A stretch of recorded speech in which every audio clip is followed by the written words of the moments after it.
Hey guys, welcome here. My name is Sarah Therese and I love making things from scratch at home in order to not only create something that's good for our bodies or maybe better than what we buy at the store, but to also save us some good coin.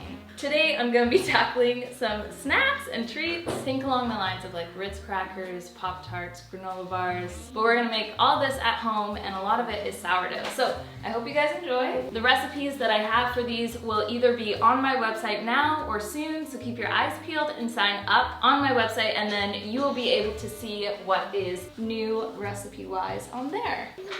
Cheers, let's go ahead and get started. If I have the ability to make something in advance, I do it. So that's one of the reasons I really like these sourdough chocolate chip muffins. And yes, that's right, it cost me $4.25, that is Canadian, to make these. I do buy a lot of things in bulk. I'm very careful about what I buy and where I buy it, and I'm also someone that likes to find a deal. So take that into consideration when it comes to these prices. I made the batter for these the night before. I let them cold ferment overnight, and now that I have some time, I'm gonna go ahead and bake them. As you all know, I'm dairy-free. These muffins are not dairy-free, but I am trying to find a recipe that will work for me and my starter that is dairy-free, but they do contain some whole milk and sour cream, and if that doesn't bother your belly or your kids' bellies, don't worry about it. But I am looking to see if I can find a bit of a dairy-free alternative that's still a whole food.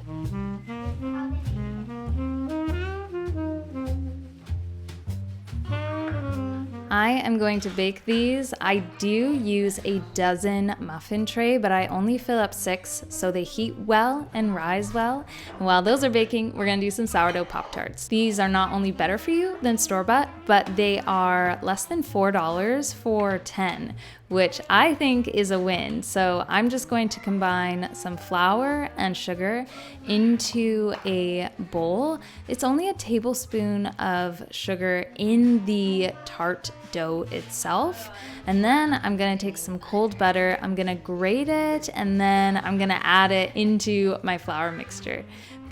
This is just Kieran being sweet, because this is gonna be pretty much our nice flaky butter crust. You don't wanna start kneading this yet. You just wanna like take your fingers and just kind of toss it together as if it were a salad. Add in your sourdough discard. You can also use active starter, but you might notice it will be less tangy of a taste, but might have a little bit more air. So it kind of depends on the pastry you want. You're gonna form it into a ball after adding a little bit of water. Again, this recipe is linked down below on my website. Thank you to Element for sponsoring this portion of today's video. I have my Element every single day, and there's so many reasons why. If you watch my channel, my videos, these reasons should not be new to you. Firstly, I personally suffer from 2 p.m. fatigue, and I know that I'm not the only one. As a mom, we may not be physically active in an intentional way, but just running after our kids and doing things that need to be done in the home can leave us pretty tired and, dare I say, sweaty. That's a huge reason why I take my Element. It is a delicious electrolyte drink. It comes in a variety of flavors. You can serve it with hot or cold water. My favorite right now is raspberry salt. And Element was created to help you replace your lost electrolytes, aka sodium. So if you didn't know this, but when you sweat, the main electrolyte that you lose, especially first, is sodium. Sodium helps your body in a number of different ways, from balancing hormones to giving you energy, to help with that brain fog, even muscle cramping, believe it or not. If you are not replacing lost electrolytes, your body's not gonna be happy, and you may be already experiencing that. You don't have to be an athlete, a Navy SEAL, an Olympian. You can be an everyday mom like me and still need to have your electrolyte. Element is awesome because they have a science-backed electrolyte ratio: 1,000 milligrams of sodium, 200 milligrams of potassium, and 60 milligrams of magnesium. That's pretty much your perfect cocktail for the ultimate electrolyte boost. Hold on, I need to take another sip because it's so good. Element also boasts of being sugar-free, gluten-free, and it has no dodgy or ingredients that you go, what is that? I benefit from having my Element every single day, and I think you would too, which is why Element is giving my viewers a special offer. Go to drinklmnt.com/Sarah Therese, and with any order, you will get a free sample pack. But you get 8 of these in a variety of flavors for you to try or to pass on to someone else who maybe needs a little bit of salt in their life. Again, that's drinklmnt.com/Sarah Therese to get your free sample pack.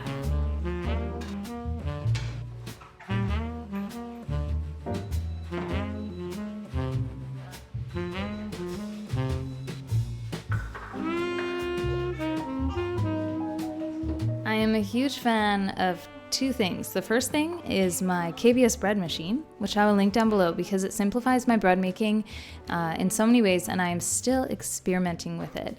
But it's not only that, but honestly, anytime I get to boil bread is a good time.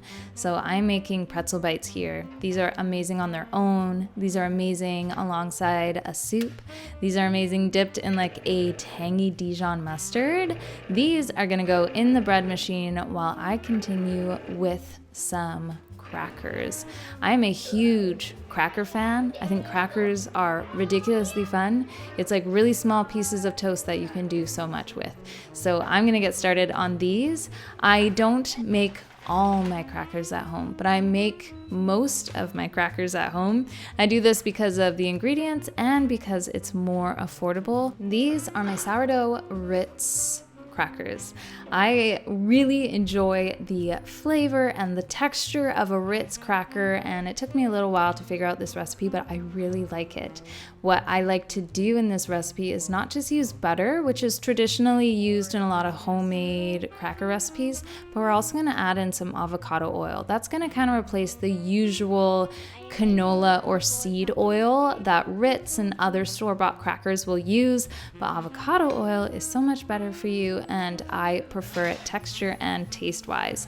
That is in a ball in the fridge, and by the time that's done, so are my muffins. And now we move on to the workout portion of this video. Whenever I have to roll anything that has been hardened in the fridge, I just notice that my back and my arms are so sore the next day. What I'm doing here is making my Pop-Tarts. I'm shaping them in the way that I want them. I'll do this different every single time.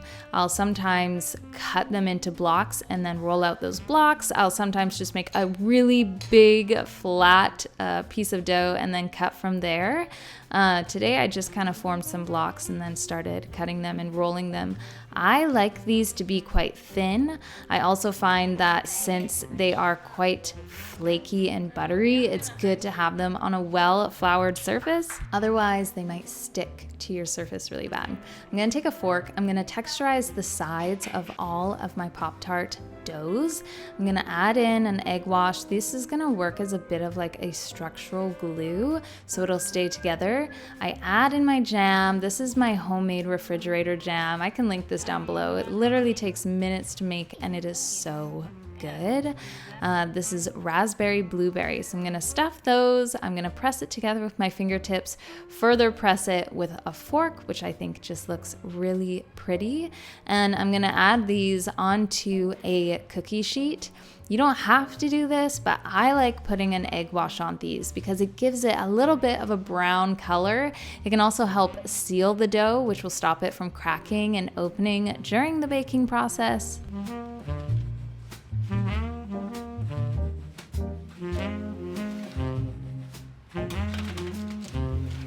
We are gonna bake these until golden, and then I'm gonna move onto my sourdough pretzel puffs or pretzel bites. A batch of these makes so much, and it cost me $2.90. I make my own bread at home for so many reasons because of what you can get at the store. I don't like a lot of the ingredients. It gives my kids bumps on their arms. It gives me belly aches, and honestly, we save so much money making our own bread at home. I'm gonna divide the dough into 4. I'm gonna make each 4 into a rope, and then I'm going to let these sit and rise a little bit while I get a water bath going. I'm gonna dampen my towel as well. You can see my Pop-Tarts are all done. They're gonna puff up a little bit. You can hear them crackling. It is so beautiful. I'm gonna put those onto a wire rack to cool. And then I have my water bath full of baking soda, ready to go for my pretzel bites. Going back to my dough ropes, I'm grabbing a bench scraper. You can also use a knife, and I'm just gonna start chopping these up. You do not want these to sit in the water very long at all. I pretty much put them in and take them out right away. If you let them sit too long, they're gonna lose that pretzel taste and become quite bitter due to the baking soda element. That's what's gonna give it this nice crust, that really interesting flavor. So pretty much just put them in and take them out right away. I put them onto a parchment paper pan, and I'm going to bake them until they're quite brown. I do like to top these with a variety of different things depending. I've done everything from everything bagel seasoning to chunky sea salt to Parmesan to herbs, but here I'm just gonna do good old Parmesan and sea salt and bake them.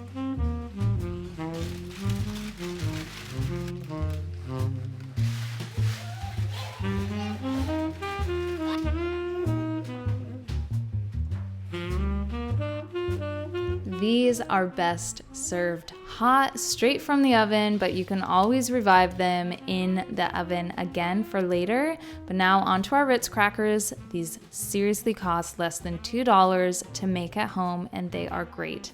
I'm gonna take that dough out from the fridge and start rolling it out. These doughs, when they've set in the fridge, get really hard, so take your time rolling them out. I like this recipe because I have done both very thick and very thin crackers, and they both turn out well. Believe it or not, my kids' Play-Doh cookie cutters work very well, so I wash those, and they are the perfect cracker size for my kids. Sometimes I'll do circles like this, especially if I'm shooting for my website. If I'm trying to do something that's a little bit more close to the product that I am trying to mimic. And then sometimes I just roll it out and I take a pizza cutter and I go all over and make a bunch of squares, and we're good to go. What I do like to do always is put some holes into the crackers so they don't puff up too much. I'm going to bake these until they are quite brown, and when they are all done, I'm gonna brush them with a little bit of butter. This is gonna help with that Ritz classic butter soft kind of satin texture. These crackers I made a little bit thicker because I enjoy them being kind of thick. My kids also can sometimes actually pop them open in half and fill them with cream cheese and eat it, which I think is fun. I'm gonna let those cool, and then I'm going to add my glaze onto my Pop-Tarts. I have 3 types of glazes that I've been enjoying. This is a maple syrup one, which I actually really enjoy with the berry, but I also have a dairy-free version that is less sweet, and then a version that does have dairy that's just a little bit more creamy and, may I say, decadent. So those are linked down below. I like playing with the different glazes and fillings. I find that this recipe is really good at having a variety. It's very flexible. I have some sprinkles and freeze-dried fruit that I kind of crumbled up and I'm placing on top.